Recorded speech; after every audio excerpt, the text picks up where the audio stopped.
السلام علیکم ورحمۃ اللہ. میں ہوں عرفان مجید اور آپ دیکھ رہے ہیں اخوت ٹی وی. تمام دوستوں کا شکریہ جو ہمیں اپنی دعاؤں میں اور میسیجز میں یاد رکھتے ہیں. ہم نے ہمیشہ کوشش کی ہے کہ ممبران کی آواز ممبران کی طریقے سے ہی اٹھائی جائے اور ممبران کا جو ایشوز ہیں اس کو اداروں تک لے کے جائیں. تو اسی سلسلے میں ہم نے federal employees cooperative housing society کے الیکشن 2022 جو 21 اگست کو ہوئے تھے اس کے بارے میں ہم تفصیلاً کچھ ویڈیوز میں پہلے بھی حقائق کو سامنے رکھ چکے ہیں. اسی سلسلے میں ہم نے پچھلی ویڈیو میں آپ کو دکھایا ایک میڈیا آبزرور تھے جن سے ہم نے آپ کی گفتگو کرائی اور انہوں نے حقائق کے اوپر بات کی اور بہت ساری چیزیں کلیئر کیں جو ممبران اور ناظرین کو پتہ نہیں تھی. تو اسی سلسلے میں ایک اور میڈم ہیں ان سے ہماری بات ہوئی تو انہوں نے بہت ساری باتیں کی ہم سے.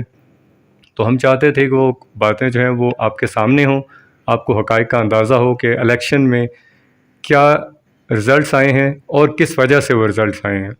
تو ہم پہلے ان سے بات کرواتے ہیں تاکہ آپ کو اندازہ ہو سکے. تو میں سب سے پہلے ان کا شکریہ ادا کروں گا کہ انہوں نے اپنے قیمتی وقت نکالا اور ہمارے اسٹوڈیو میں آئیں اور آج آپ کے سامنے وہ حقائق پیش کریں گی جن کے بارے میں ہم بھی جاننا چاہتے ہیں اور عوام بھی جاننا چاہتے ہیں. السلام علیکم. وعلیکم السلام. ہماری یہ کوشش ہوگی کہ وہ حقائق جو ہم آپ کے سامنے رکھنا چاہ رہے ہیں اس سے پردہ اٹھے اور وہ باتیں کلیئر ہوں کہ آخر محافظ گروپ اور البدر گروپ میں کیا فرق ہے اور دونوں نے الیکشن کس طرح لڑا. تو ان کی بات جو ہے وہ اس لیے سننا چاہیں گے کہ جو چیزیں ہم نے سنی ہیں وہ آپ کے سامنے پیش کریں. تو آپ ان کو بتائیں کہ آپ نے الیکشن پورا دیکھا. الیکشن والے دن آپ اسپورٹس کمپلیکس اسلام آباد میں تھیں اور وہاں پہ جو کچھ ہوا اس کے بارے میں ہمارے ناظرین کو بتائیے گا. جی, 21 اگست کو جو الیکشنز ہوئے تھے جنا گارڈن کے اسپورٹ کمپلیکس میں, وہاں ہم محافظ گروپ کے ممبر سے ایک پولنگ پہ ہم پولنگ ایجنٹ کی حیثیت سے گئے تھے. تو میں نے یہ چیز نوٹ کی ہے ڈیورنگ پولنگ کے وہاں پہ دونوں گروپس میں بہت زیادہ ڈفرینس تھا, کیونکہ جو ٹیبلز پہ لوگ بیٹھے تھے ہم سے پہلے وہ البدر کے زیادہ تھے, اور جو محافظ گروپ کے لوگ آئے تھے پہلے تو وہ چاہ نہیں رہے تھے کہ محافظ گروپ کا کوئی بندہ یہاں ٹیبل پہ آئے.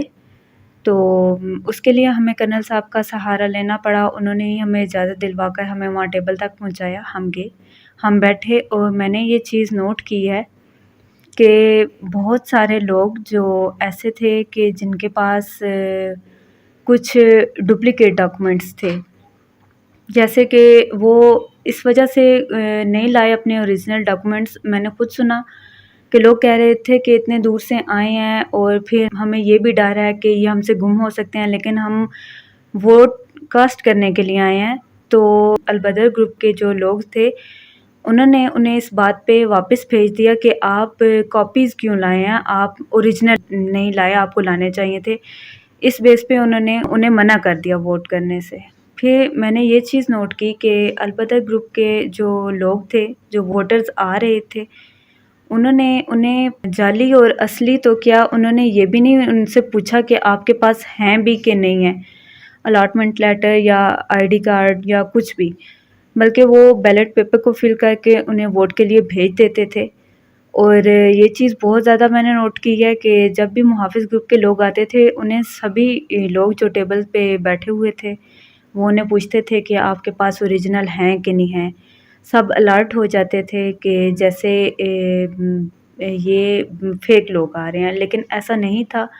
حقیقت میں بہت سارے ووٹرز جو محافظ گروپ کے ہیں وہ ٹیبل تک آ کے پولنگ ٹیبل تک آ کے واپس چلے گئے ہیں صرف اس بات سے کہ انہیں یہ کہہ دیا گیا کہ آپ کے پاس اوریجنل نہیں ہیں ڈاکومنٹس. لیکن یہ تھا کہ ان کے جو لوگ تھے البدر کو جو ووٹ کرنے آئے تھے, کچھ ایسے تھے کہ جن کے پاس کاپیز تھیں, انہوں نے اس بیس پہ بھی ووٹ کاسٹ کیا اور انہیں اجازت تھی اور ان سے پوچھا نہیں جا رہا تھا.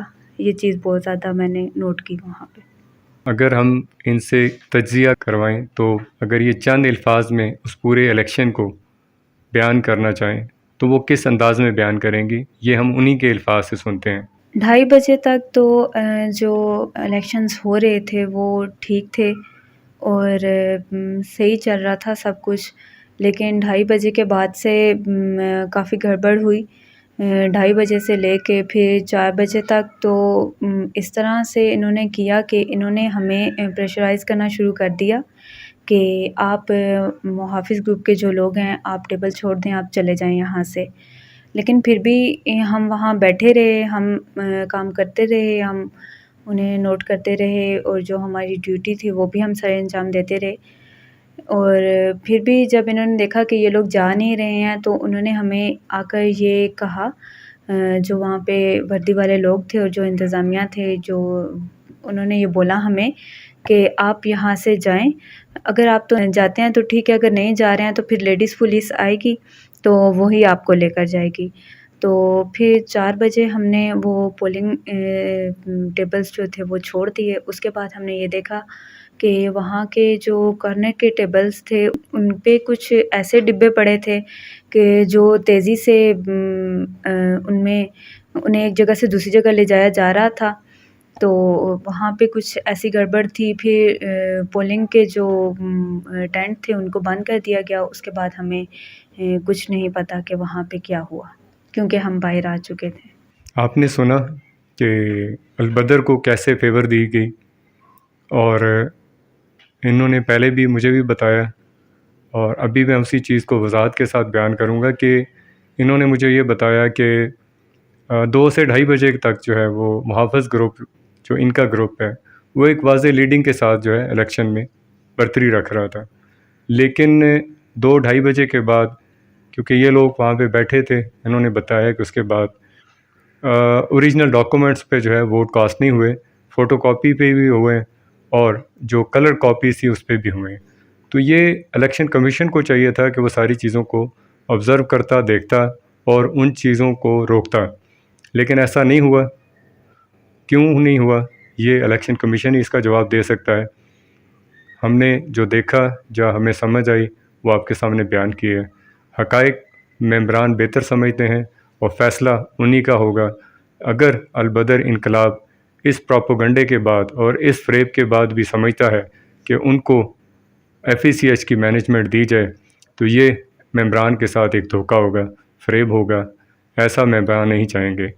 ہمیں آخر میں وہی دعائیہ کلمات کے سب ایک دوسرے کے ساتھ جو معلومات ہے شیئر کریں، سب ایک دوسرے کا ساتھ دیں، ہم مل کے ہی اس مافیا کا مقابلہ کر سکتے ہیں۔ ہمیں بھی اپنی دعاؤں میں یاد رکھیے گا۔ السلام علیکم ورحمۃ اللہ۔